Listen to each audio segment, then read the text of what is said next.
Tidak mudah ya merubah atau membuat generasi muda itu terus kemudian tidak keluar dari situasi yang semuanya serba digital gitu ya.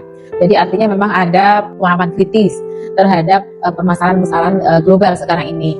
Dan kemudian yang kedua adalah bagaimana mereka juga di dalam pemahaman kritis itu juga harus ada komunikasi dengan gerakan-gerakan ya, gerakan-gerakan yang sama-sama mempunyai pemahaman yang sama, frekuensi yang sama, sehingga bisa membuat generasi itu juga lebih baik dan kemudian bukan follower ya, tapi kalau bisa menjadi trendsetter. Kan itu juga tidak mudah menjadi trendsetter, lebih banyak itu follower semua. Jadi nah ini merubah generasi yang kemudian mempunyai pemikiran kritis itu juga tidak mudah, karena untuk itu memang diperlukan jejaring, kemudian sama-sama kemudian mengkritisi hal-hal yang sedang berjalan atau sedang ada masalah sekarang ini. Nah itu diperlukan, selain itu juga diperlukan ilmu pengetahuan ya. Jadi karena tidak mungkin juga kemudian tanpa ilmu pengetahuan kemudian kita bisa menggerakkan sesuatu. Jadi perlu pemahaman, kemudian ilmu pengetahuan. Jadi sekarang ini mungkin ya, kalau saya dalam saya itu memperbanyak klub baca gitu ya. Jadi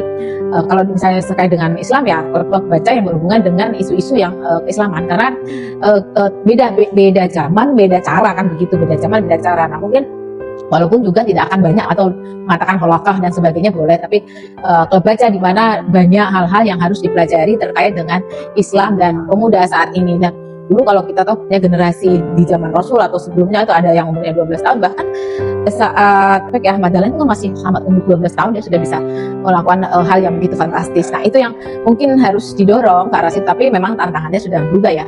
Tantangannya sekarang itu lebih berat gitu ya, karena ya tadi ya, dunia digital itu sangat mempengaruhi pemikiran kita juga. Nah itu juga harus mudah mulai dirubah. Artinya tidak menutup bahwa digital itu tidak boleh, tapi bagaimana kita menggunakan sarana-sarana itu sebagai cara untuk kemudian memasukkan ide-ide terkait dengan pemikiran Islam, terkait dengan pemikiran kritis, terkait dengan lingkungan dan sebagainya.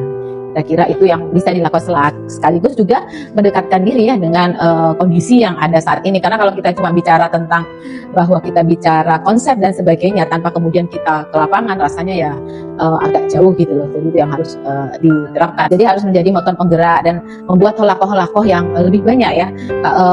Kita harus melihat, karena kan anak muda sekarang juga beda ya dengan dulu. Kalau dulu mungkin zamannya dengan mengatakan semua akan ikut, tapi sekarang kan mereka lebih kritis ya, tidak bisa terus mereka terus iya begitu, tapi kenapa harus kenapa enggak B dan sebagainya. Jadi harus kita siapkan juga dengan jawaban-jawaban yang kritis, dan kita harus melihat apa sih yang mereka senangi gitu loh. Nah itu kita coba, karena mau menggandeng untuk kemudian memasukkan isu-isu Islam, isu-isu yang tadi Islam kafah dan sebagainya dalam pemikiran mereka. Sekaligus juga generasi muda itu kan jangan hanya ngomong tapi harus ada contoh ya. Itu juga harus bisa kelihatan di dunia nyata seperti itu gitu.